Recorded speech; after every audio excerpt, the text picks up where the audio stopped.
अगर आपको अनुच्छेद याद नहीं होते तो अंत तक बने रहिए। चलिए शुरू करते हैं भाग 1 से।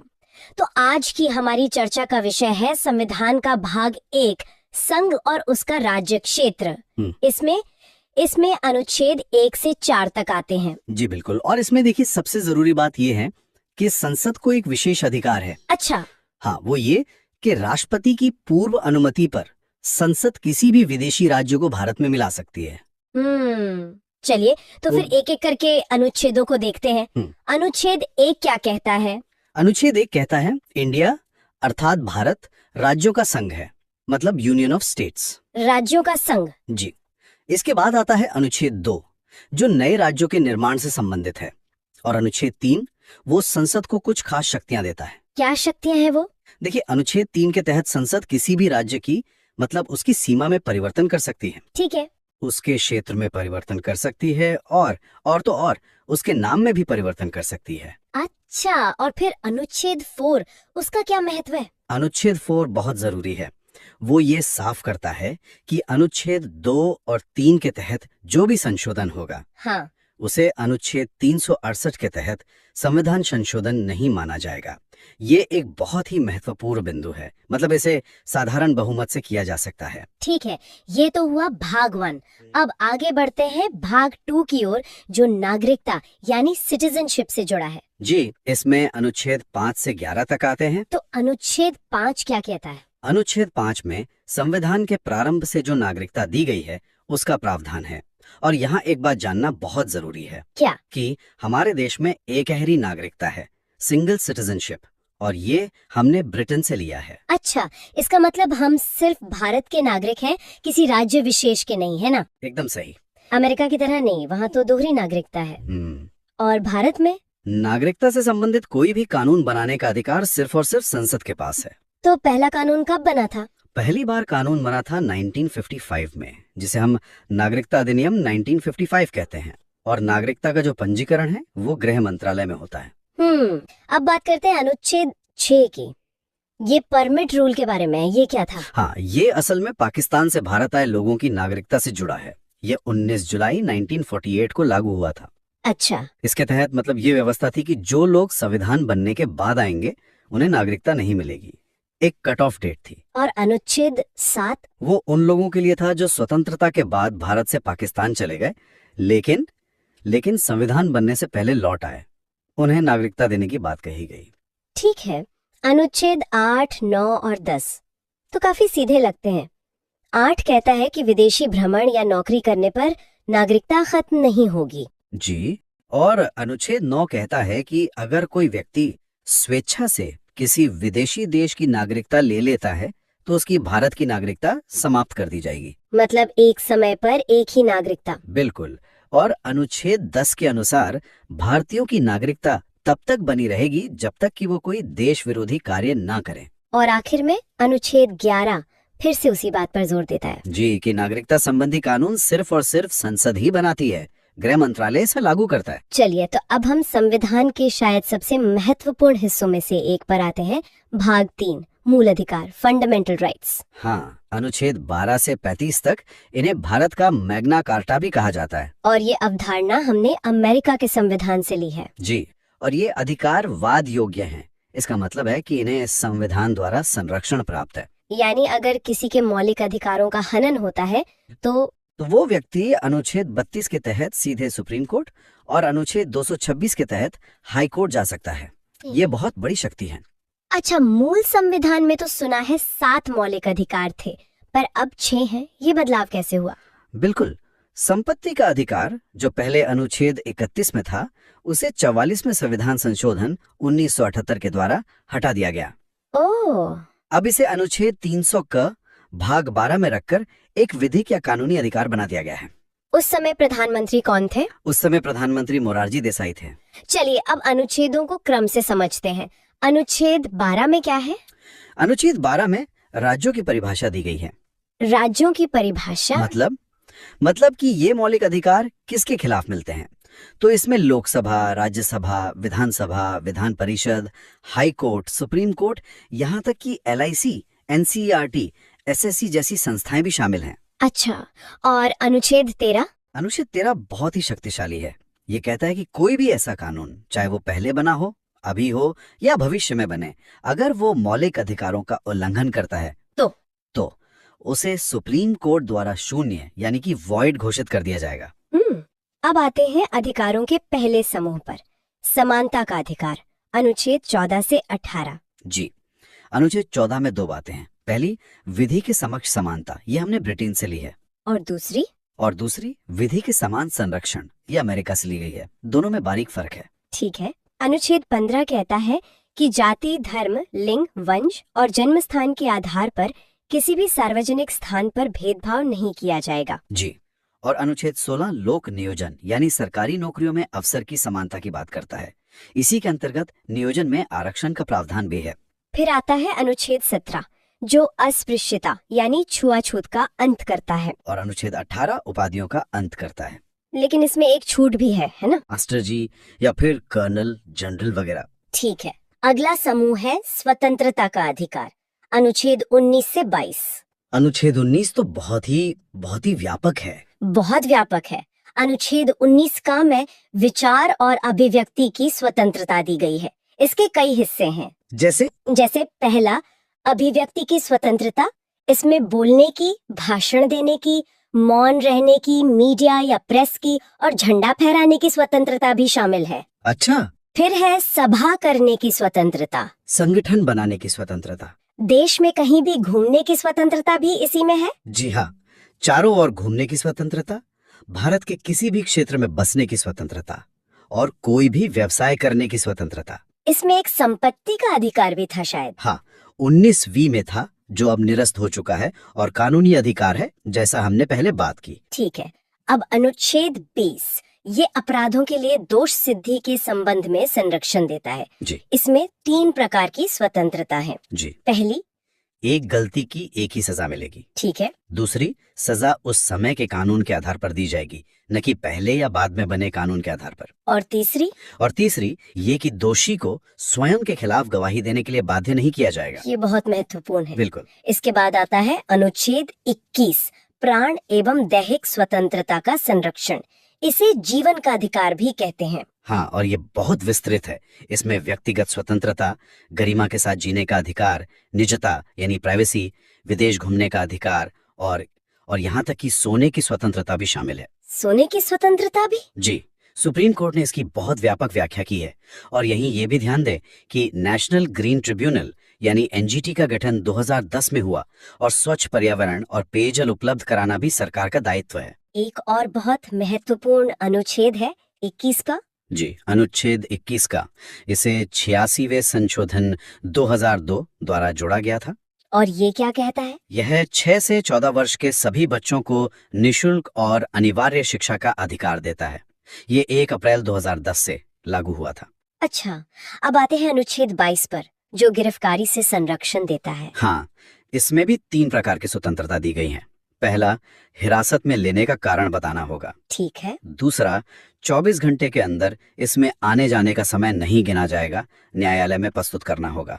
और तीसरा, गिरफ्तार व्यक्ति को अपने मनपसंद वकील रखने का अधिकार है। लेकिन इसमें एक निवारक निरोध अधिनियम का भी जिक्र आता है, वो क्या है? हाँ, वो इसका एक अपवाद है। यह एक विशेष कानून है जिसके तहत किसी व्यक्ति को अपराध करने के पहले ही गिरफ्तार किया जा सकता है। मतलब शक के आधार पर? यूं समझिए, इसमें बिना वकील, बिना कारण बताए अधिकतम 3 महीने तक नजरबंद कर सकते हैं। ये एक काफी विवादित प्रावधान रहा है। तो अब आगे बढ़ते हैं शोषण के विरुद्ध अधिकार और नीति निर्देशक तत्वों की ओर। बिल्कुल, और ये दोनों ही विषय बहुत दिलचस्प हैं। तो चलिए शुरू करते हैं शोषण के विरुद्ध अधिकार से। हमारे स्रोतों में इसका जिक्र है अनुच्छेद 23 और 24 में। सुनने में तो ये काफी सीधा लगता है, पर इसके अंदर की परतें क्या हैं? मतलब इसकी जड़ें बहुत गहरी हैं। अनुच्छेद 23 वो सीधे सीधे 2 चीजों पर रोक लगाता है, बलात्श्रम और बेगारी। हाँ, फोर्स्ड लेबर यानी किसी से जबरदस्ती काम करवाना, और बेगारी यानी बिना कोई वेतन दिए काम करवाना। और ये प्रथा मतलब आजादी से पहले तो बहुत ही आम थी, खासकर जमींदारी व्यवस्था में। अच्छा। तो एक तरह से यह अनुच्छेद हर भारतीय को गरिमा के साथ काम करने का अधिकार देता है। और अनुच्छेद 24 वो तो शायद बच्चों पर केंद्रित है ना? बिल्कुल, वो कहता है कि 14 साल से कम उम्र के जो बच्चे हैं उन्हें किसी भी कारखाने या खदान या किसी भी दूसरे खतरनाक काम में नहीं लगाया जा सकता। ये सिर्फ एक नियम नहीं बल्कि भारत के भविष्य को सुरक्षित करने जैसा है। एकदम सही। यह उस सोच को खत्म करता है जहां बच्चों के बचपन को काम में झोंक दिया जाता था। ठीक है, तो इसके बाद हमारे स्रोत हमें ले जाते हैं धार्मिक स्वतंत्रता के अधिकार की ओर, अनुच्छेद 25 से 28 तक। और भारत जैसे विविधता वाले देश के लिए तो ये कह सकते हैं संविधान की बुनियाद का एक मजबूत स्तंभ है। इसमें संतुलन की बात बहुत की जाती है। हाँ, और वो संतुलन बहुत आकर्षक है। देखिए, अनुच्छेद 25 हर एक व्यक्ति को मतलब व्यक्तिगत तौर पर अपने धर्म को मानने की आजादी देता है, मानने, उस पर चलने और उसका प्रचार करने की। ये एक पर्सनल राइट है। और फिर अनुच्छेद 26। फिर आता है अनुच्छेद 26 जो धार्मिक समूहों को जैसे मंदिर, मस्जिद या मठों को सामूहिक रूप से अपने धार्मिक मामलों का प्रबंधन करने का अधिकार देता है। अच्छा, तो एक व्यक्तिगत और दूसरा सामूहिक। बिल्कुल, दोनों न रखा गया है। और फिर अनुच्छेद 27 और 28 ये दोनों राज्य के धर्मनिरपेक्ष चरित्र को और पक्का करते हैं। कैसे? अनुच्छेद 27 कहता है कि धर्म के लिए जो पैसा मैनेज किया जाता है उस पर कोई टैक्स नहीं लगेगा। हाँ। और अनुच्छेद 28 साफ करता है कि सरकारी स्कूलों में कोई धार्मिक शिक्षा नहीं दी जाएगी। मतलब राज्य और धर्म के बीच एक स्पष्ट रेखा। एकदम। और इसी से जुड़ा हुआ है अल्पसंख्यकों की संस्कृति और शिक्षा का अधिकार, अनुच्छेद 29 और 30। हाँ, ये भारत की खूबसूरती को बचाने का एक कह सकते हैं संवैधानिक कवच है। अनुच्छेद 29 क्या कहता है? वो कहता है कि किसी भी अल्पसंख्यक को उसकी भाषा, लिपि या संस्कृति के आधार पर किसी शिक्षण संस्थान में प्रवेश से नहीं रोका जाएगा। और फिर अनुच्छेद 30 उन्हें अपनी पसंद का शिक्षण संस्थान स्थापित करने का अधिकार देता है। ये तो बहुत बड़ा कदम है विविधता को बनाए रखने के लिए। बिल्कुल, ये एक संदेश है कि भारत में हर संस्कृति का सम्मान है। अब आते हैं एक ऐसे अनुच्छेद पर जो किसी जमाने में काफी चर्चा में था, अनुच्छेद 31, संपत्ति का अधिकार। हाँ, जो अब एक मूल अधिकार नहीं है। यही सवाल है, ये इतना बड़ा बदलाव क्यों और कैसे हुआ? देखिए, ये कोई छोटा मोटा बदलाव नहीं था। इसके पीछे दशकों का एक तरह का संघर्ष था। संघर्ष किसके बीच? सरकार और न्यायपालिका के बीच। आजादी के बाद सरकार जमींदारी उन्मूलन और भूमि सुधार जैसे बड़े सामाजिक बदलाव लाना चाहती थी। ताकि जमीन कुछ लोगों के हाथ से निकलकर आम किसानों तक पहुंचे। बिल्कुल, लेकिन यहाँ सरकार की सामाजिक न्याय की नीति और नागरिकों के संपत्ति के मूल अधिकार के बीच सीधी टक्कर हो रही थी। मतलब सरकार जमीन लेना चाहती थी और लोग कहते थे कि ये हमारा मूल अधिकार है। एकदम सही। कई सालों तक संसद और सुप्रीम कोर्ट में इसी बात पर खींचतान चलती रही। तो फिर समाधान क्या निकला? अंत में 1978 में 44वें संशोधन के जरिए सरकार ने संपत्ति के अधिकार को मूल अधिकारों की सूची से ही हटा दिया। और उसे कहाँ रखा गया? अब ये अनुच्छेद 300 क के तहत सिर्फ एक कानूनी या कहीं विधिक अधिकार है। जिसका मतलब ये है कि सरकार कानून का पालन करके आपकी संपत्ति ले सकती है, मनमाने ढंग से नहीं। बिल्कुल।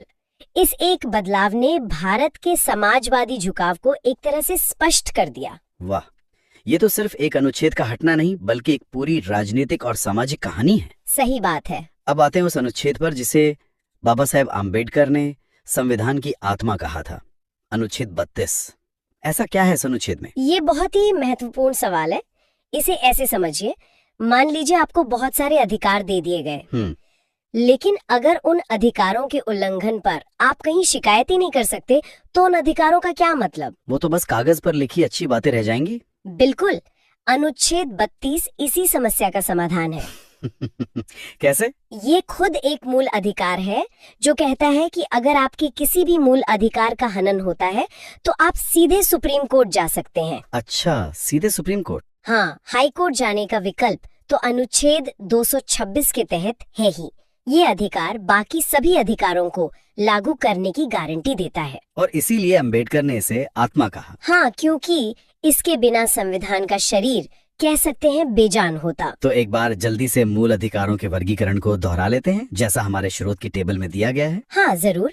समानता का अधिकार अनुच्छेद 14 से 18, स्वतंत्रता का अधिकार 19 से 22, शोषण के विरुद्ध अधिकार 23-24, धार्मिक स्वतंत्रता का अधिकार 25 से 28, सही। फिर शिक्षा एवं संस्कृति का अधिकार 29-30 और अंत में संवैधानिक उपचारों का अधिकार अनुच्छेद 32। बिल्कुल, और ये भी याद रखना जरूरी है कि ये अधिकार असीमित नहीं है। मतलब इन पर कुछ सीमाएं भी हैं। हाँ, जैसे अनुच्छेद 33 संसद को राष्ट्रीय सुरक्षा के हित में सेना, मीडिया और गुप्तचरों के मूल अधिकारों को सीमित करने की शक्ति देता है। और अनुच्छेद 34 उसके तहत भारत के किसी भी क्षेत्र में सेना का कानून यानी मार्शल लॉ लागू किया जा सकता है। ठीक है, तो ये था भाग 3। अब हम संविधान के एक बिल्कुल अलग हिस्से की तरफ बढ़ते हैं, जहां अधिकार नहीं बल्कि निर्देश है। सही पकड़ा। भाग 4 यानी राज्य के नीति निर्देशक तत्व, अनुच्छेद 36 से 51 तक। हाँ, जिन्हें डीपीएसपी भी कहते हैं, और ये आयरलैंड के संविधान से लिए गए हैं। और इनका उद्देश्य क्या है? इनका मुख्य उद्देश्य है भारत में सामाजिक और आर्थिक लोकतंत्र की स्थापना करना, एक लोक कल्याणकारी राज्य बनाना। लेकिन यहाँ एक महत्वपूर्ण सवाल उठता है, अगर ये सरकार के लिए निर्देश हैं और सरकार इन्हें पूरा ना करे तो क्या कोई नागरिक कोर्ट जा सकता है? यही तो सबसे दिलचस्प बात है, और इसका जवाब है नहीं। नहीं, ये वाद योग्य नहीं है। मतलब आप इन्हें लेकर कोर्ट नहीं जा सकते। अच्छा, इसी पर केटी शाह का वो प्रसिद्ध कथन है कि यह एक ऐसा चेक है जो बैंक की मर्जी पर ही भिजाया जा सकता है। तो फिर इन्हें संविधान में रखने का मतलब क्या था? ये तो बस एक नैतिक मार्गदर्शन की तरह हो गए। बिल्कुल, ये एक नैतिक जिम्मेदारी है, और लोकतंत्र में हर 5 साल में जनता की अदालत तो लगती ही है ना? सही बात है। अगर सरकार इन लक्ष्यों पर काम नहीं करती तो जनता उसे चुनाव में सबक सिखा सकती है। तो चलिए कुछ प्रमुख निर्देशक तत्वों को देखते हैं। अनुच्छेद 38 लोक कल्याणकारी राज्य की बात करता है। हाँ, और अनुच्छेद 39 में समान कार्य के लिए समान वेतन का सिद्धांत है। और इसी में बाद में 42वें संशोधन से अनुच्छेद 39 क जोड़ा गया। 39 का? हाँ, 39 क, जो निःशुल्क विधिक सहायता का प्रावधान करता है, ताकि न्याय सबके लिए सुलभ हो। बिल्कुल। अनुच्छेद 40 तो बहुत ही प्रसिद्ध है, पंचायती राज का गठन। हाँ, ये गांधीवादी विचारधारा का प्रतीक है। और अनुच्छेद 44 भी आजकल बहुत चर्चा में है, समान सिविल संहिता, यूनिफॉर्म सिविल कोड। हाँ, काफी चर्चा में है। हमारे स्रोत बताते हैं कि ये सबसे पहले गोवा में और उसके बाद उत्तराखंड में लागू हुआ।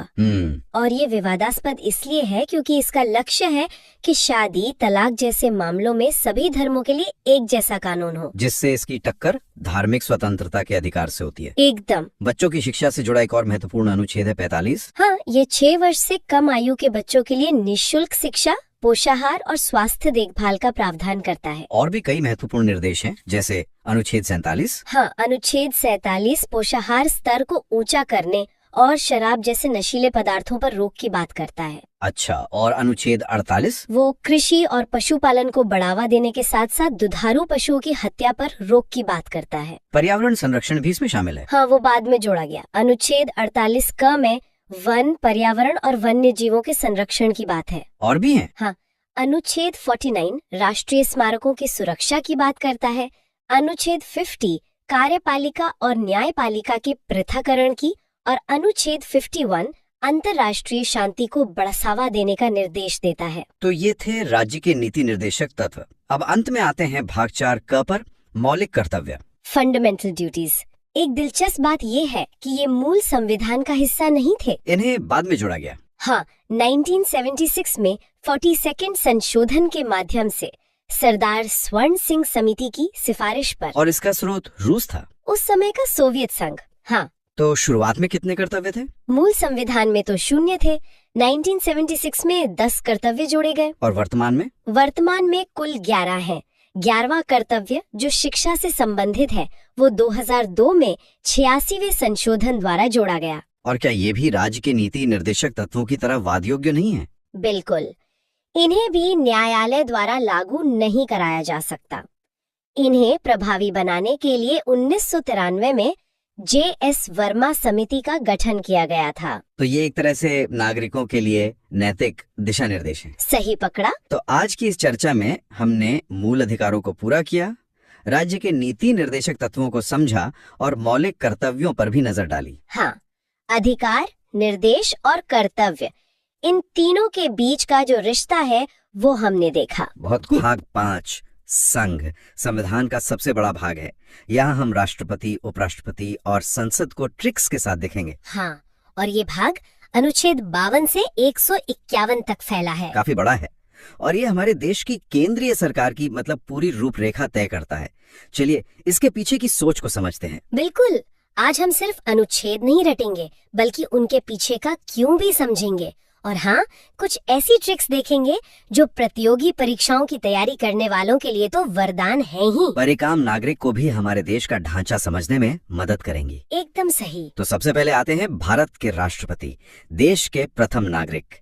इनके पद, चुनाव और शक्तियों से जुड़े अनुच्छेदों को याद करने के लिए एक बड़ी मशहूर एक एक्रोनिम है। हाँ, एक ट्रिक है जो अनुच्छेद 52 से 61 तक को कवर करती है।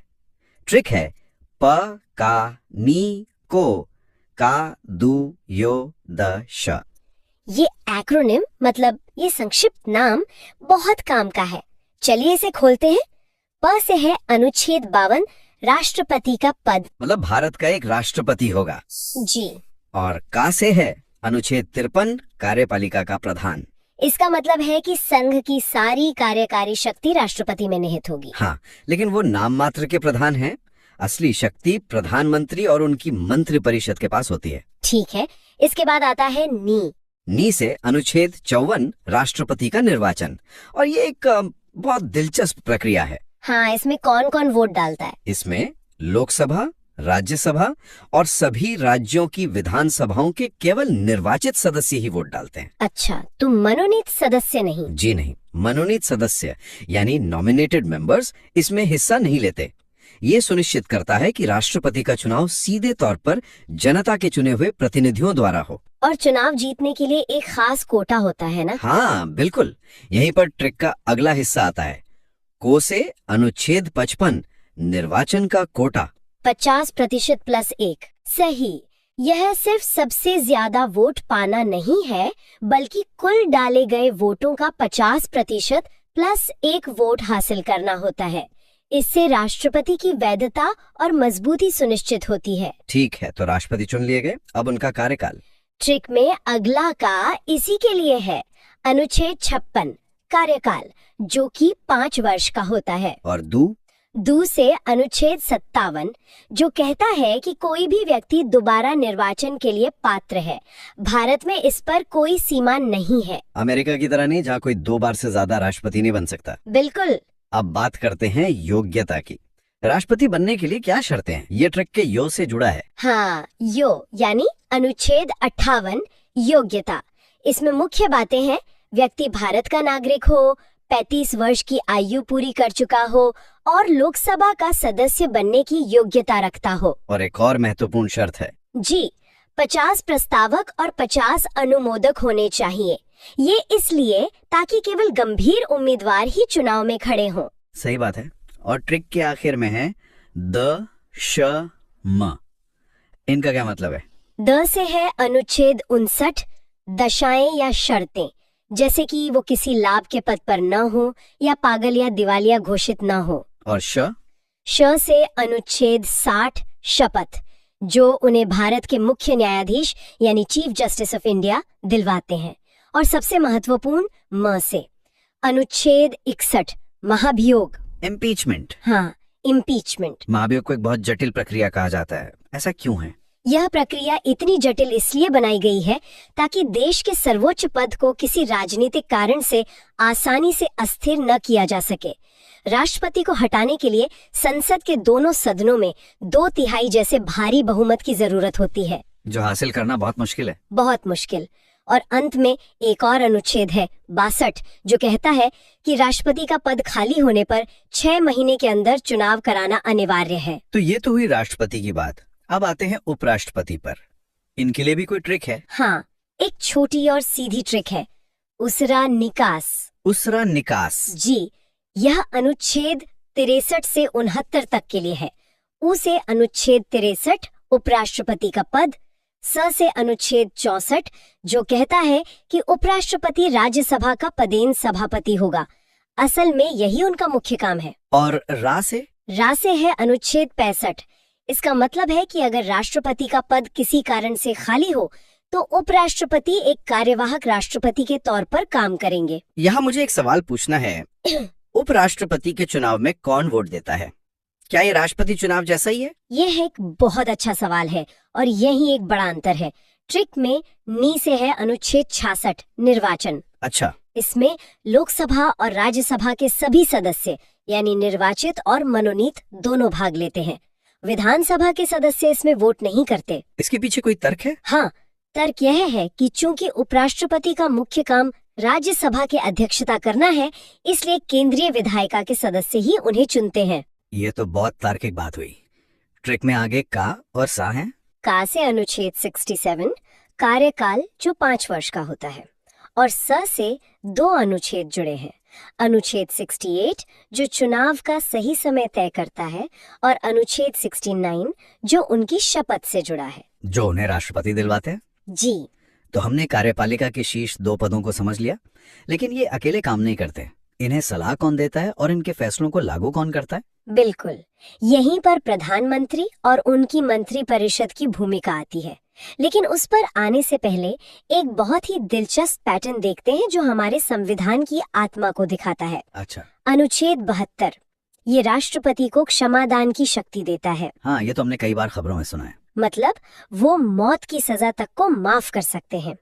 ये एक बहुत बड़ी न्यायिक शक्ति है। बिल्कुल। अब देखिए जादू, अगर हम अनुच्छेद 72 में 89 जोड़ दें तो क्या मिलेगा? 72 में 89 72 प्लस 89 बराबर 161। 161। अनुच्छेद 161 में ठीक यही क्षमादान की शक्ति राज्य के राज्यपाल को दी गई है। अरे वाह, तो ये पैटर्न एक तरह का संवैधानिक खाका है। मतलब एक बार केंद्र का स्ट्रक्चर समझ लिया तो राज्य का अपने आप साफ हो जाता है। आपने बिल्कुल सही पकड़ा। ये सिर्फ एक ट्रिक नहीं बल्कि संविधान बनाने वालों की सोच है। जी, वे केंद्र और राज्य में एक जैसी सुसंगत शासन प्रणाली चाहते थे।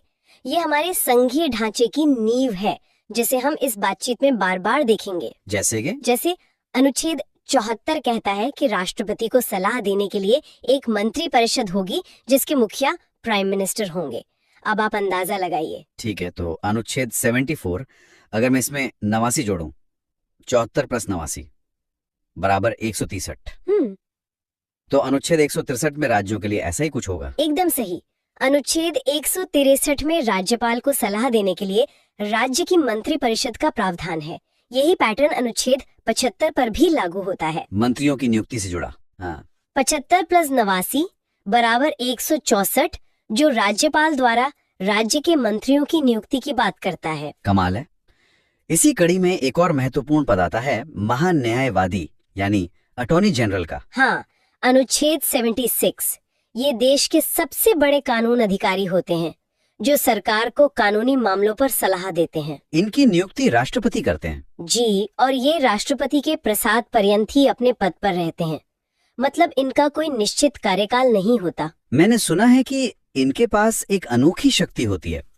वो संसद का हिस्सा न होते हुए भी वहाँ की कार्यवाही में भाग ले सकते हैं। ये बात अनुच्छेद 88 में कही गई है।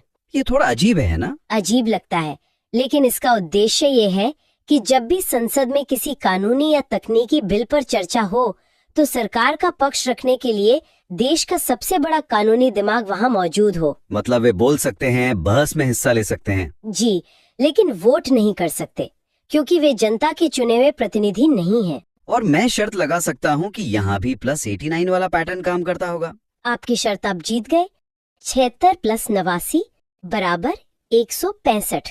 165। अनुच्छेद 165 में राज्य के महाधिवक्ता यानी एडवोकेट जनरल का प्रावधान है। वही भूमिका, वही शक्तियाँ, बस राज्य के स्तर पर। तो अब तक हमने कार्यपालिका को समझा, अब आते हैं विधायिका पर, यानी हमारी संसद, जहाँ देश के कानून बनते हैं। संसद के लिए भी एक बहुत सरल और प्रसिद्ध ट्रिक है, सरला। सरला? हाँ, ये अनुच्छेद 79, 80 और 81 के लिए है। स से अनुच्छेद 79 संसद जो राष्ट्रपति, राज्यसभा और लोकसभा से मिलकर बनती है। रे से राज्यसभा। अनुच्छेद 80 राज्यसभा हमारा उच्च सदन और ला से अनुच्छेद 81 लोकसभा यानी निम्न सदन। और मुझे लगता है कि केंद्र और राज्य की समानता वाला पैटर्न यहाँ भी लागू होता होगा। बिल्कुल, आप कोशिश कीजिए।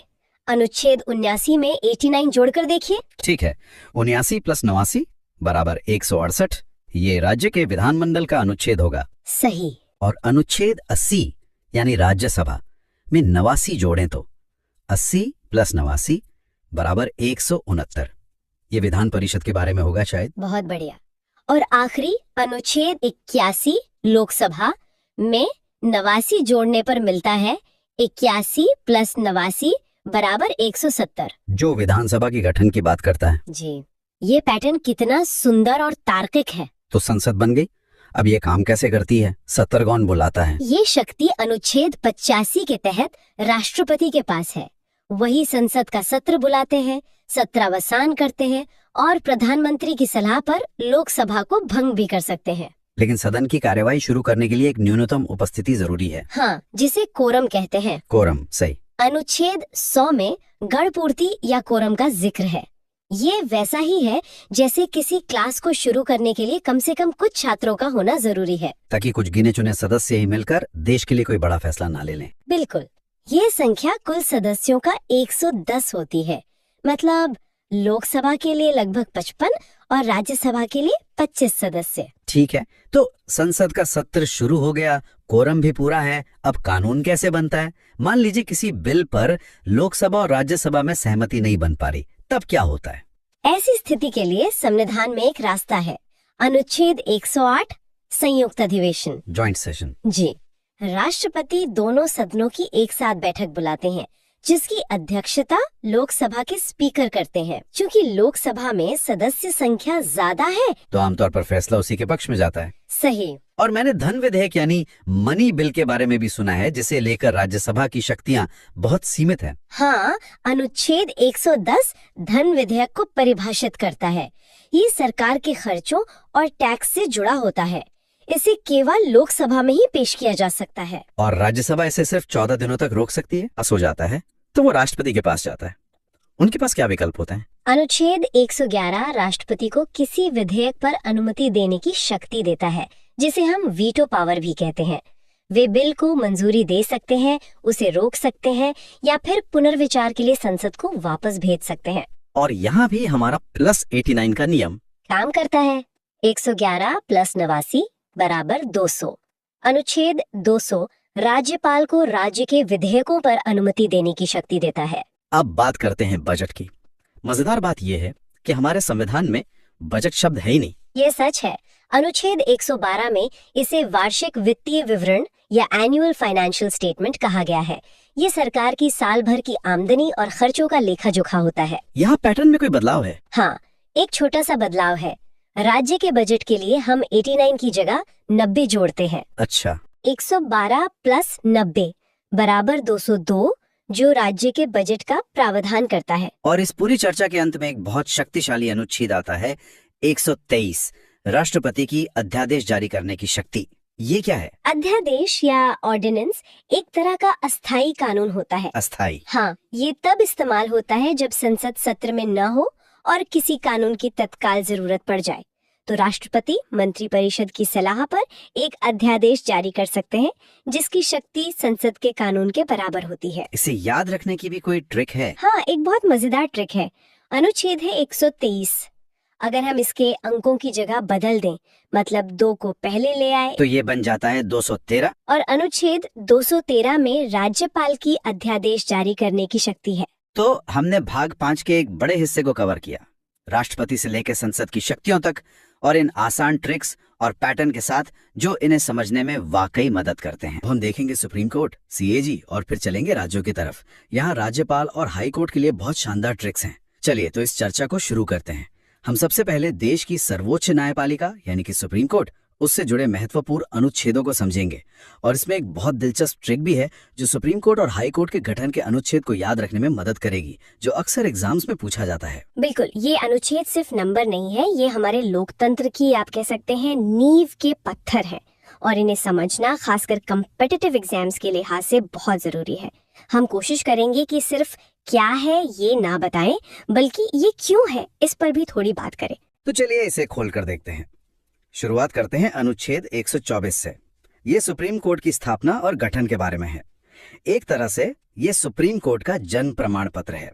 और यहीं पर वो ट्रिक आती है जिसकी मैं बात कर रहा था। देखिए, अनुच्छेद है 124।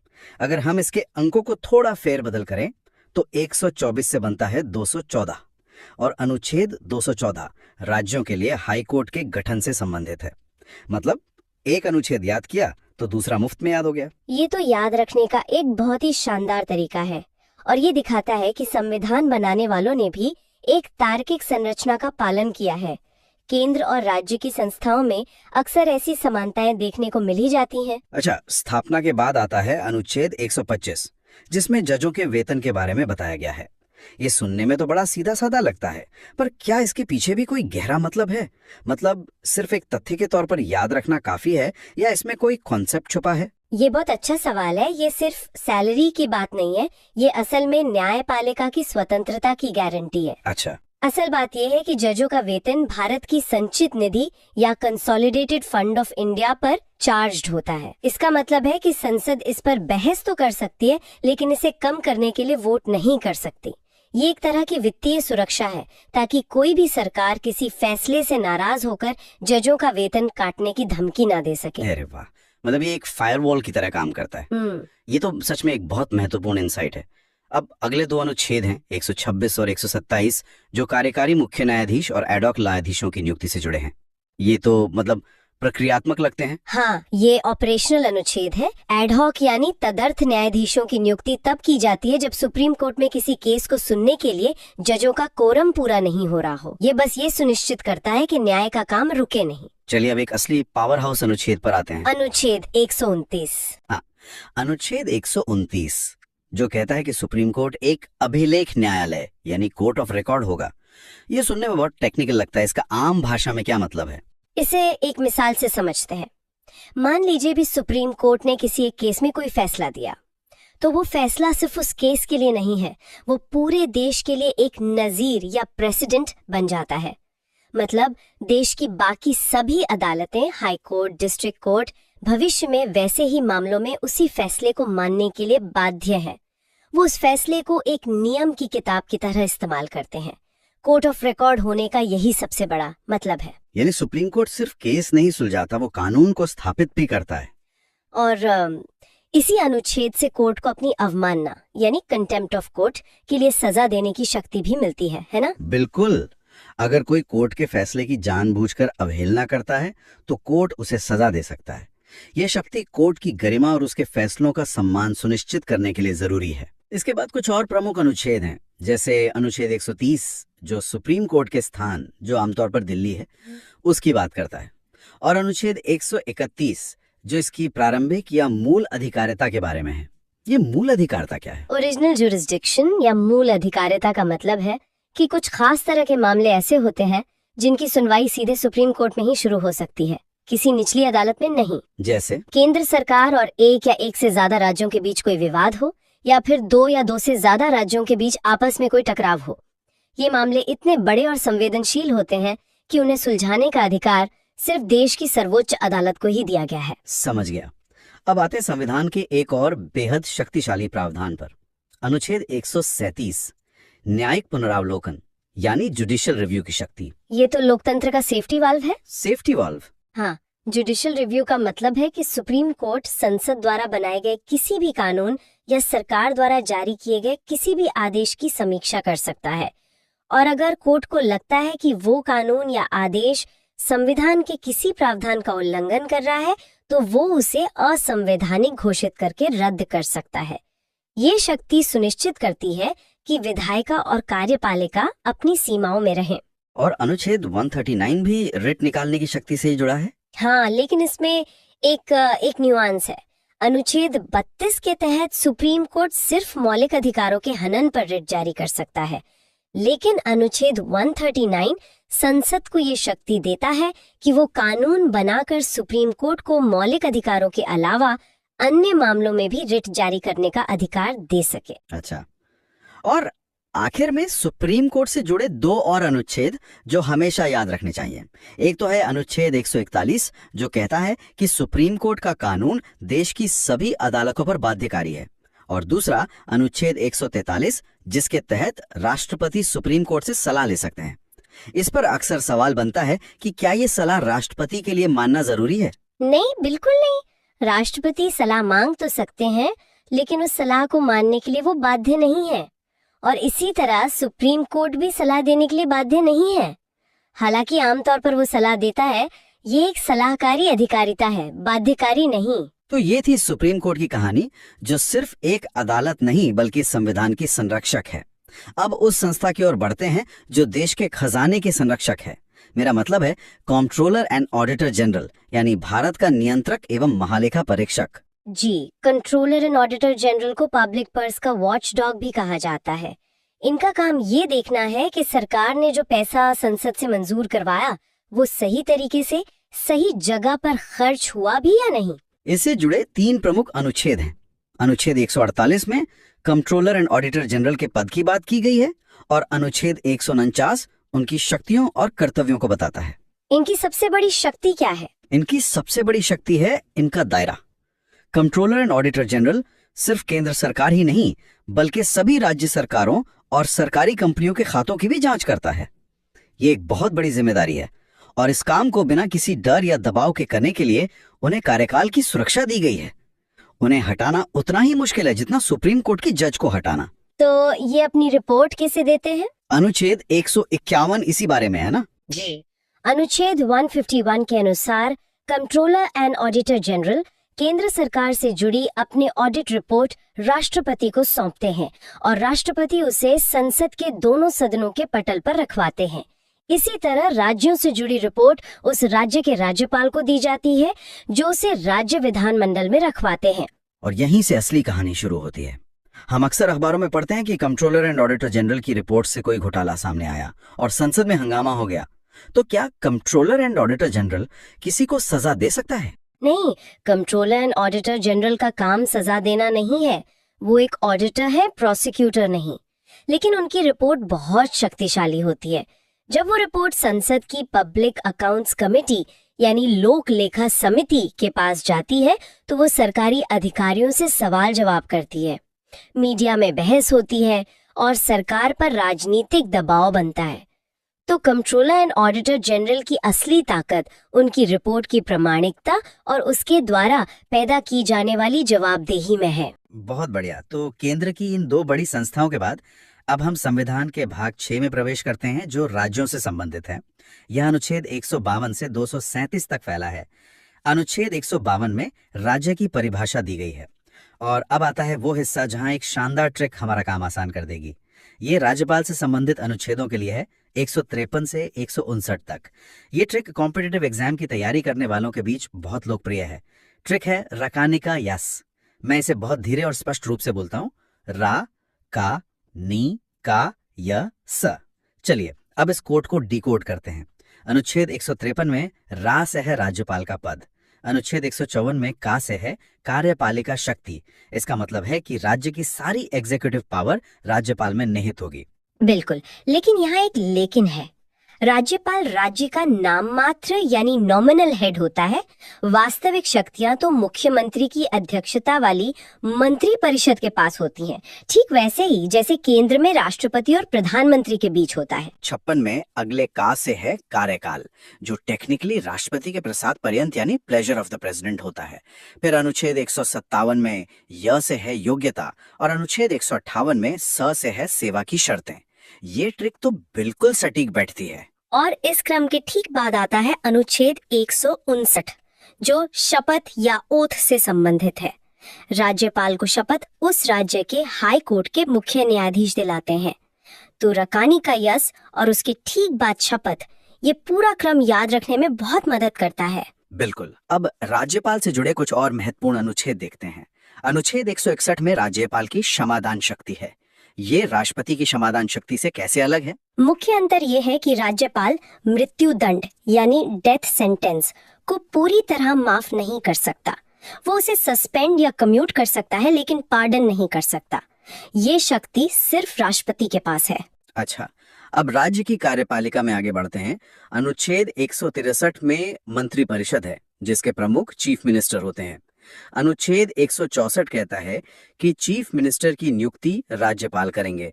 और फिर है अनुच्छेद 165 महाधिवक्ता यानी एडवोकेट जनरल।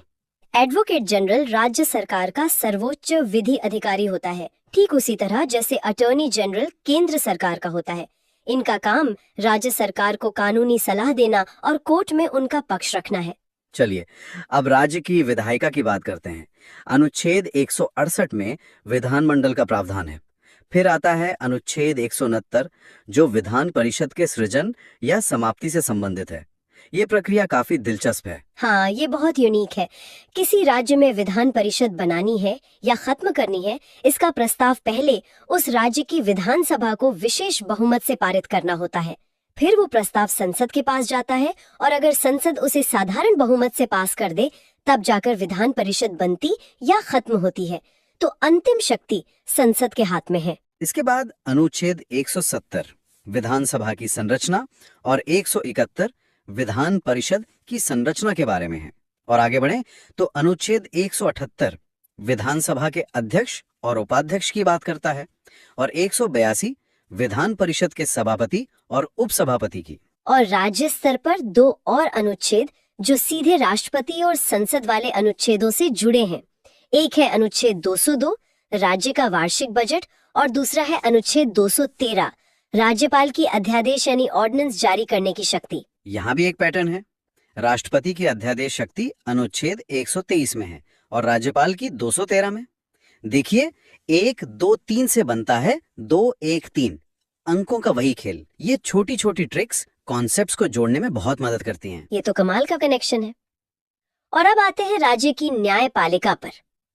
सबसे पहले अनुच्छेद 214 जो कहता है कि राज्यों के लिए हाई कोर्ट का गठन होगा। याद है हमारी पहली ट्रिक 124 से 214। जी बिल्कुल। फिर आता है अनुच्छेद 226 जिसके तहत हाई कोर्ट रिट जारी कर सकता है।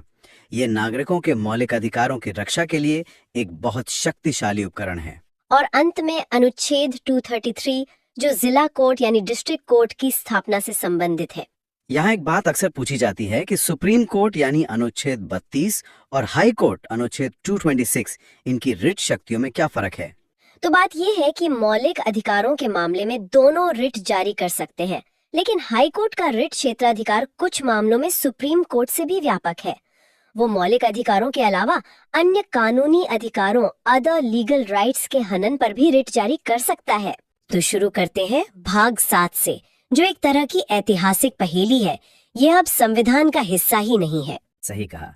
भाग 7 जिसमें सिर्फ एक अनुच्छेद था 238, उसे 1956 में 7वें संविधान संशोधन के जरिए हटा दिया गया। देखिए आजादी के बाद भारत में राज्यों की अलग अलग श्रेणियां थीं। लिस्ट ए में वो राज्य थे जो सीधे ब्रिटिश गवर्नर के अधीन थे, फिर रियासतें थी और इसी तरह के दूसरे वर्गीकरण थे। अच्छा, तो 1956 के राज्य पुनर्गठन कानून ने इन सब को खत्म करके एक जैसे राज्य और केंद्र शासित प्रदेश बना दिए। इसलिए इस पुराने वर्गीकरण वाले भाग 7 की जरूरत ही नहीं रही। मतलब ये संविधान का एक ऐसा पन्ना है जिसे समय के साथ बदल दिया गया। इसके ठीक बाद आता है भाग 8 जो यूनियन टेरिटरी यानी केंद्र शासित प्रदेशों से जुड़ा है। हाँ, इसके अनुच्छेद 239 से 242 तक है।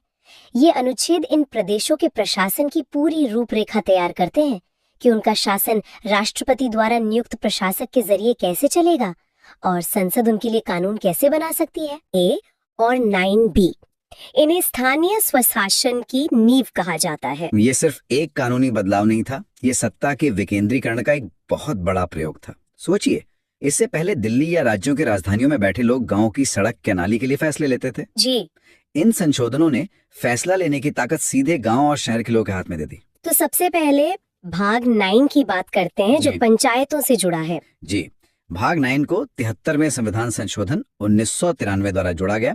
इसमें अनुच्छेद 243A से लेकर 243O तक शामिल है। ये ग्रामीण भारत में त्रिस्तरीय पंचायती राज व्यवस्था की स्थापना करता है, यानी ग्राम स्तर पर ग्राम पंचायत, ब्लॉक स्तर पर पंचायत समिति और जिला स्तर पर जिला परिषद।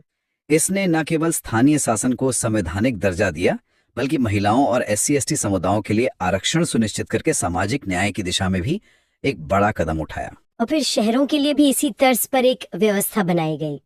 लेकिन क्या शहरी और ग्रामीण स्थानीय निकायों की शक्तियां और समस्याएं एक जैसी हैं या संविधान उन्हें अलग अलग तरह से देखता है? बहुत अच्छा सवाल है। संविधान दोनों की जरूरतें अलग अलग समझता है। इसीलिए उसी साल 74वें संशोधन 1993 द्वारा भाग 9A जोड़ा गया जो नगर पालिकाओं से संबंधित है।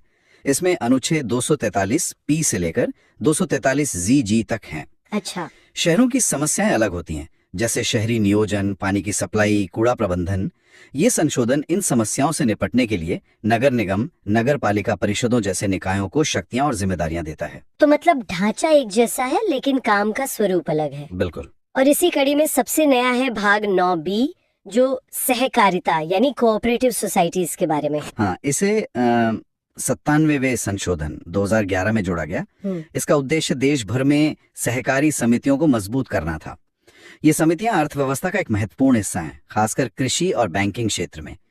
यह संशोधन उनके लोकतांत्रिक, स्वायत्त और पेशेवर कामकाज को बढ़ावा देने के लिए नियम तय करता है। तो हमने देखा कि सत्ता कैसे सबसे निचले स्तर तक पहुंचती है, लेकिन संविधान कुछ क्षेत्रों के लिए विशेष प्रावधान भी करता है, जैसा कि भाग 10 में है। बिल्कुल। भाग 10 अनुसूचित और जनजातीय क्षेत्रों के प्रशासन से संबंधित है। इसका मुख्य अनुच्छेद है 244। इसी अनुच्छेद से शक्ति लेकर SC/ST एक्ट 1989 जैसे कानून बने, ताकि इन समुदायों को अत्याचार से बचाया जा सके। इसी में एक और विशेष अनुच्छेद है 244 का जी, जो विशेष रूप से असम के कुछ जनजातीय क्षेत्रों के लिए एक स्वायत्त राज्य के निर्माण का रास्ता बनाता है। तो क्या ये कहना सही होगा कि संविधान निर्माता इस बात को लेकर बहुत सजग थे कि एक साइज सब पर फिट नहीं होगा, और इसीलिए उन्होंने कुछ क्षेत्रों की विशेष संस्कृति और जरूरतों को ध्यान में रखते हुए ऐसे विशेष प्रावधान रखे? आपने बिल्कुल सही समझा। यही भारतीय संविधान की खूबसूरती है। ये विविधता को पहचानता है और उसका सम्मान करता है। तो हमने देखा कि शक्ति नीचे तक कैसे जाती है। अब उस क्लासिक रस्साकशी पर आते हैं जो हमेशा चलती रहती है, केंद्र और राज्यों के बीच शक्ति का संतुलन। ये भारतीय संघवाद का मूल है। ये हमें भाग 11 में मिलता है, जो अनुच्छेद 245 से 263 तक फैला है। यह हिस्सा केंद्र और राज्यों के बीच विधायी, प्रशासनिक और वित्तीय संबंधों का पूरा खाका खींचता है।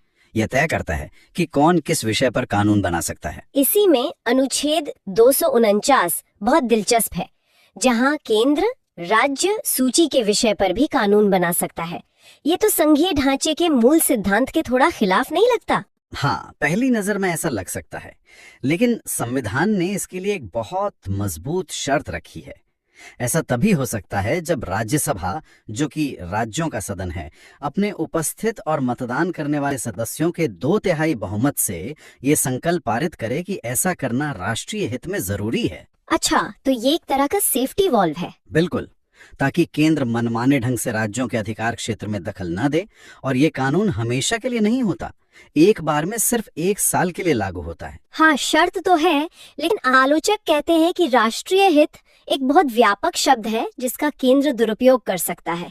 क्या इस पर कभी विवाद हुआ है? विवाद तो हुए हैं और ये बहस का एक स्थायी विषय है, लेकिन संवैधानिक व्यवस्था यही है कि राज्यों का प्रतिनिधित्व करने वाली राज्यसभा ही इसकी अनुमति देगी। इसके अलावा भी कुछ विशेष परिस्थितियां हैं जहां केंद्र को यह शक्ति मिलती है। तो मतलब केंद्र के पास कुछ मास्टर कीज है जो उसे राज्य सूची के दरवाजे खोलने की इजाजत देती हैं। वाह, क्या बढ़िया तरीका है इसे समझाने का। बिल्कुल, ये मास्टर कीज हैं। पहली अनुच्छेद 250 जो राष्ट्रीय आपातकाल के दौरान संसद को राज्य सूची के किसी भी विषय पर कानून बनाने की शक्ति देता है। ओके। दूसरी अनुच्छेद 252 जब 2 या 2 से अधिक राज्य खुद संसद से ऐसा करने का अनुरोध करें। और तीसरी अनुच्छेद 253 किसी अंतर्राष्ट्रीय संधि या समझौते को लागू करने के लिए। और इस तीसरे मामले में तो राज्यों की अनुमति की भी जरूरत नहीं होती। जी नहीं, बिल्कुल जरूरत नहीं होती। ये तो शक्तियों के बंटवारे की बात हुई, लेकिन जब राज्यों के बीच ही विवाद हो जाए, जैसे नदी जल को लेकर, जो कि एक बहुत ही संवेदनशील मुद्दा है, तो संविधान क्या रास्ता दिखाता है? संविधान ने इसके लिए भी शांतिपूर्ण समाधान का तंत्र बनाया है। अनुच्छेद 262 संसद को अंतर नदीय जल विवादों के निपटारे के लिए कानून बनाने की शक्ति देता है, और इसी के तहत समय समय पर विभिन्न नदी जल विवाद न्यायाधिकरणों का गठन होता है। और इसके अलावा अनुच्छेद 263 अंतरराज्यीय परिषद की स्थापना का प्रावधान करता है। ये एक मंच है जहां राज्य और केंद्र मिलकर आपसी विवादों को सुलझा सकते हैं और बेहतर समन्वय बना सकते हैं। तो ये तो हुई पैसे और कानून की बात, लेकिन इन कानूनों को लागू करने और प्रशासन को चलाने के लिए संसाधन भी तो चाहिए। सारा खेल तो आखिर में वित्त पर ही आकर टिकता है। बिल्कुल सही। इसका जवाब हमें भाग 12 में मिलता है, जो वित्त, संपत्ति और अनुबंधों से संबंधित है। इसके अनुच्छेद 264 से 300 ए तक हैं। ये केंद्र राज्य के वित्तीय संबंधों की रीढ़ हैं। इसमें सबसे जरूरी बातें क्या हैं? सबसे पहले अनुच्छेद 265, जो लोकतंत्र का एक मूल सिद्धांत स्थापित करता है। इसका सीधा सा मतलब है, सरकार अपनी मर्जी से जनता पर कोई भी टैक्स नहीं लगा सकती। पहले कानून पास करवाना होगा। हाँ, पहले उसे संसद से बाकायदा कानून पास करवाना होगा। नो टैक्सेशन विदाउट रिप्रेजेंटेशन वाला सिद्धांत यहीं से आता है। और ये सारा पैसा जो टैक्स से आता है, वो जाता कहाँ है? वो जाता है भारत की संचित निधि यानी कंसोलिडेटेड फंड में, जिसका प्रावधान अनुच्छेद 266 में है। इसे आप सरकार के मेन सैलरी अकाउंट की तरह समझ सकते हैं, जिसमें सारा पैसा आता है और जिससे संसद की अनुमति से ही सारे खर्चे होते हैं। और अगर अचानक कोई आपदा आ जाए और संसद का सत्र न चल रहा हो, तब क्या होगा? उसके लिए संविधान ने एक इमरजेंसी फंड बनाया है, आकस्मिक निधि यानी कंटिंजेंसी फंड, जिसका वर्णन अनुच्छेद 267 में है। इसे सरकार का इमरजेंसी क्रेडिट कार्ड या एक गुल्लक समझ सकते हैं, जो राष्ट्रपति के पास रखी होती है ताकि अचानक आई मुसीबत के लिए संसद की मंजूरी का इंतजार न करना पड़े। और बाद में स्वीकृति ली जाती है? हाँ, बाद में संसद से इसकी स्वीकृति ले ली जाती है। वित्त आयोग के बारे में भी बहुत सवाल पूछे जाते हैं। इसकी भूमिका क्या है? अनुच्छेद 280 के तहत राष्ट्रपति हर 5 साल में एक वित्त आयोग का गठन करते हैं। वित्त आयोग की भूमिका एक निष्पक्ष रेफरी की तरह है, जो ये तय करता है कि टैक्स रूपी केक का कितना बड़ा हिस्सा केंद्र को मिलेगा और कितना राज्यों को।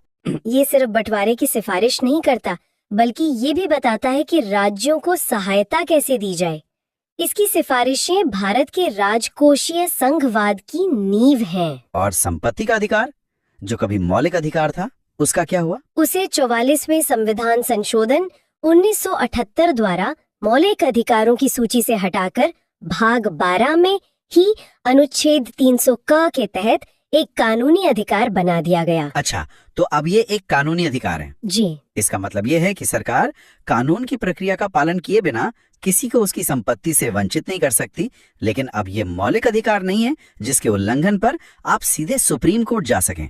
तो हमने कानून, प्रशासन और वित्त की बात कर ली, लेकिन इन सबको चलाने के लिए जो लोग चाहिए, यानी हमारी नौकरशाही, जिसे भारत का स्टील फ्रेम भी कहते हैं, उनके बारे में संविधान क्या कहता है? उसके लिए हमें भाग 14 पर आना होगा, जो संघ और राज्यों के अधीन सेवाओं से संबंधित है। हर सिविल सेवा एस्पिरेंट के लिए ये बहुत जरूरी है। इसमें अनुच्छेद 312 अखिल भारतीय सेवाओं यानी all India services, IAS, IPS और IFS की बात करता है। और इसमें एक दिलचस्प बात है ना? हाँ, दिलचस्प बात यह है कि कोई नई अखिल भारतीय सेवा बनाने का अधिकार भी केवल राज्यसभा के पास है, ताकि राज्यों की सहमति सुनिश्चित हो सके। और इन अधिकारियों की भर्ती प्रक्रिया की निष्पक्षता कैसे सुनिश्चित की जाती है? उसके लिए है अनुच्छेद 315। ये संघ के लिए एक संघ लोक सेवा आयोग यानी यूनियन पब्लिक सर्विस कमीशन और हर राज्य के लिए एक राज्य लोक सेवा आयोग के गठन की बात करता है। यही संस्थाएं सरकार के दबाव से मुक्त रहकर योग्यता के आधार पर भर्ती प्रक्रिया सुनिश्चित करती हैं। इसी भाग में एक और हिस्सा बाद में जोड़ा गया, भाग 14 क, जो प्रशासनिक न्यायाधिकरणों यानी ट्रिब्यूनल्स की स्थापना की बात करता है, ताकि सरकारी कर्मचारियों के सेवा संबंधी विवादों का तेजी से निपटारा हो सके। और अंत में वो तंत्र जो इस पूरे लोकतांत्रिक ढांचे को शक्ति देता है, जो सरकारें बनाता और बदलता है, यानी निर्वाचन। हाँ, लोकतंत्र का महापर्व। इसका जिक्र है भाग 15 में अनुच्छेद 324 से 329 तक। ये भारत में स्वतंत्र और निष्पक्ष चुनाव की पूरी व्यवस्था की गारंटी देता है। इसमें 2 अनुच्छेद सबसे महत्वपूर्ण माने जाते हैं। बिल्कुल, इसमें 2 अनुच्छेद सबसे महत्वपूर्ण हैं। कौन कौन से? पहला है अनुच्छेद 324। ये संसद, राज्य विधानमंडलों, राष्ट्रपति और उपराष्ट्रपति के चुनावों के संचालन, निर्देशन और नियंत्रण के लिए एक स्वतंत्र निर्वाचन आयोग के गठन का प्रावधान करता है। यही आयोग है जो ये सुनिश्चित करता है कि चुनाव निष्पक्ष हों। इसे असीम शक्तियां दी गई हैं। और दूसरा अनुच्छेद जो सीधे हम नागरिकों से जुड़ा है, वो है अनुच्छेद 326, जो वयस्क मताधिकार के सिद्धांत को स्थापित करता है। ये कहता है कि लोकसभा और राज्यों की विधानसभाओं के चुनाव वयस्क मताधिकार के आधार पर होंगे। कोई भी नागरिक जो 18 वर्ष से अधिक आयु का है और कानून द्वारा अयोग्य नहीं है, उसे धर्म, जाति, लिंग या जन्मस्थान के आधार पर भेदभाव किए बिना मतदान का अधिकार होगा। एक व्यक्ति, एक वोट, एक मूल्य। जी, यही एक व्यक्ति एक वोट एक मूल्य का महान सिद्धांत है जो हर नागरिक को बराबर बनाता है। तो आज हमने भाग 7 से लेकर भाग 15 तक का एक लंबा सफर तय किया।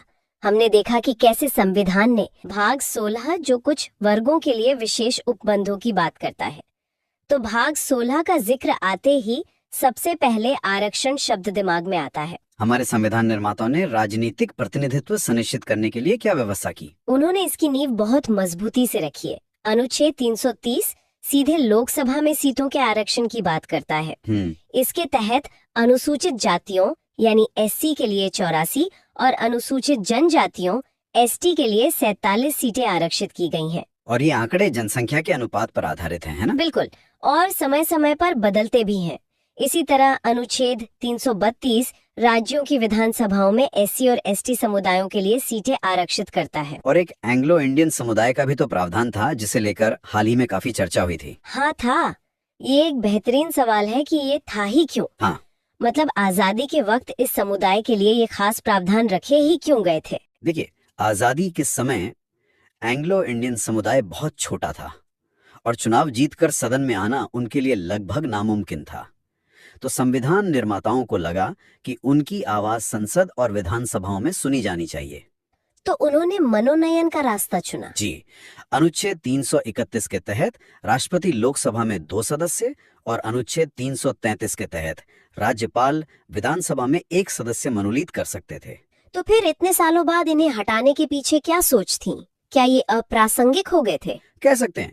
सरकार का तर्क था कि अब इस समुदाय की आबादी काफी कम हो गई है, तो 104वें संविधान संशोधन 2020 के जरिए इस प्रावधान को आगे नहीं बढ़ाया गया।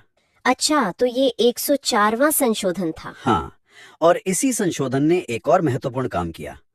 अनुच्छेद 334 के तहत एससी एसटी के लिए जो आरक्षण है वो हर 10 साल में समाप्त हो जाता है, जिससे संसद को आगे बढ़ाना पड़ता है। हाँ, तो 104वें संशोधन ने इस आरक्षण को 2020 से बढ़ाकर 2030 तक कर दिया, लेकिन एंग्लो इंडियन वाले मनोनयन को आगे नहीं बढ़ाया, तो वो प्रभावी रूप से समाप्त हो गया। ठीक है।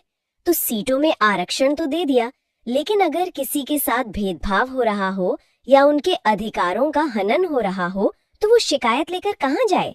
क्या इसके लिए भी कोई सिस्टम बनाया गया? बिल्कुल, और यहीं पर संविधान की खूबसूरती दिखती है। उसने सिर्फ अधिकार नहीं दिए, बल्कि उन अधिकारों की रक्षा के लिए संस्थाएं भी बनाई। अच्छा, यहाँ एक पैटर्न देखिए। अनुच्छेद 338 के तहत पहले अनुसूचित जाति और जनजाति के लिए एक ही राष्ट्रीय आयोग हुआ करता था। एक ही? हाँ, एक ही। लेकिन बाद में ये महसूस किया गया कि दोनों समुदायों के मुद्दे और जरूरतें अलग अलग हैं, तो इसमें बदलाव किया गया। तो इन्हें अलग अलग कर दिया गया? जी हाँ, संविधान में संशोधन करके इसे बांटा गया।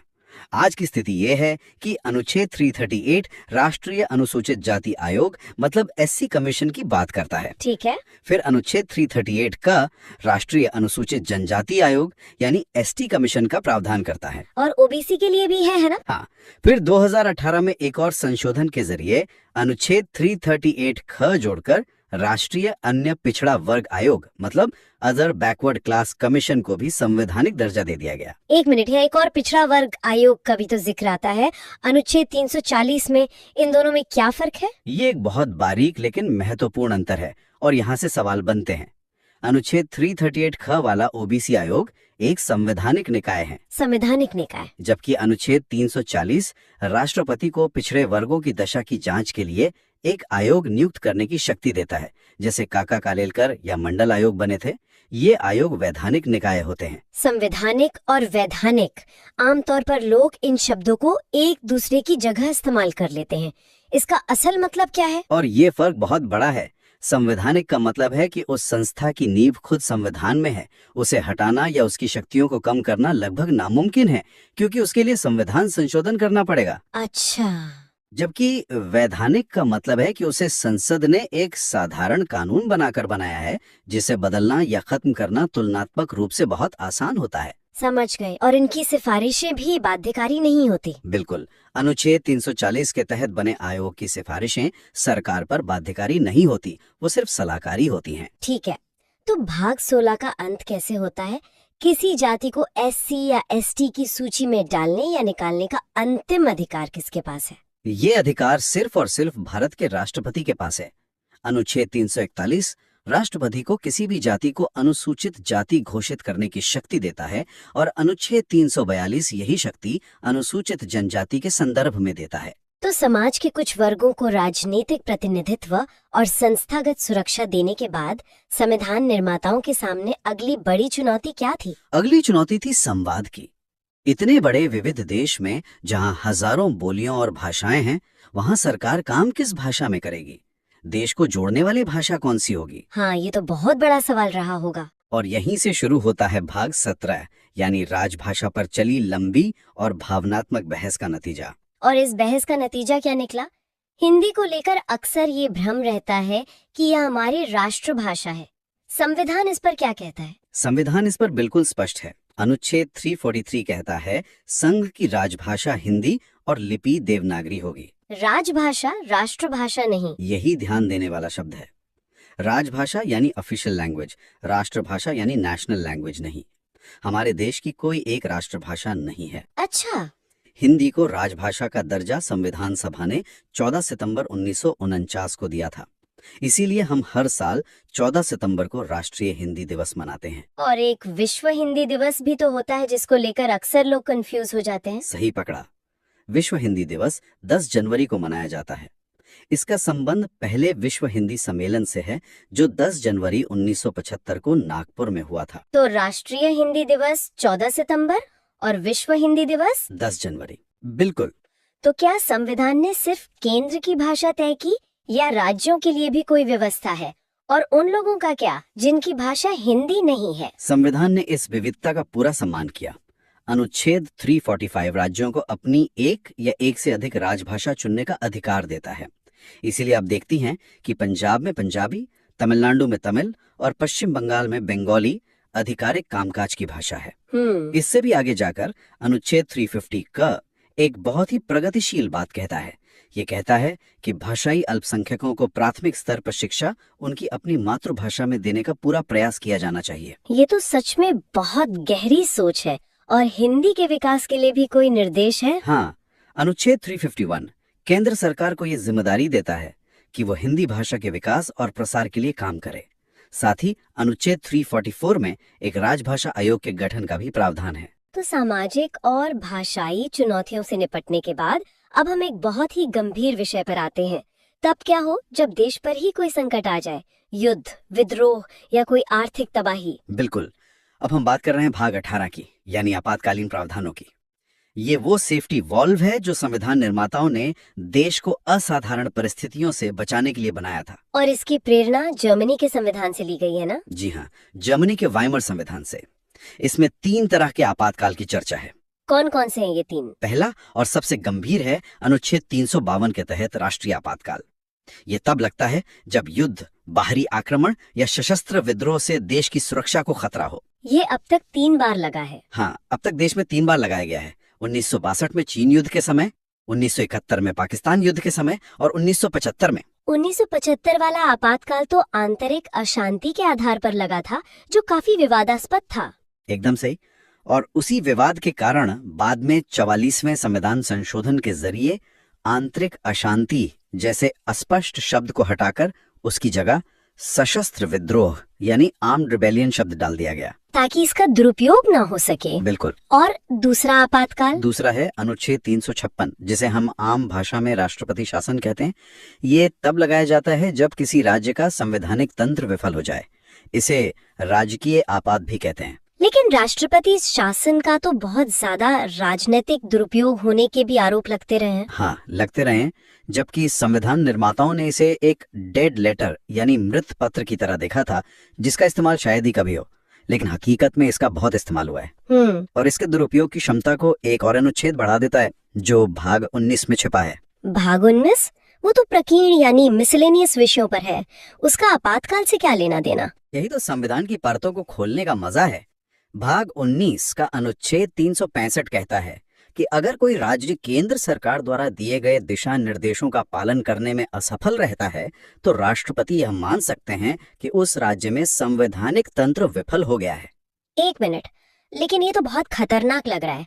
इसका मतलब तो ये हुआ कि केंद्र सरकार किसी भी राज्य में अपनी मर्जी से राष्ट्रपति शासन लगा सकती है। आपकी आशंका बिल्कुल जायज है। यह अनुच्छेद 356 को लागू करने का एक और आधार दे देता है और केंद्र को राज्यों के ऊपर एक जबरदस्त शक्ति प्रदान करता है। और तीसरा आपातकाल? तीसरा है अनुच्छेद 360 यानी वित्तीय आपातकाल। यह तब लगाया जा सकता है जब देश की वित्तीय स्थिरता को खतरा हो।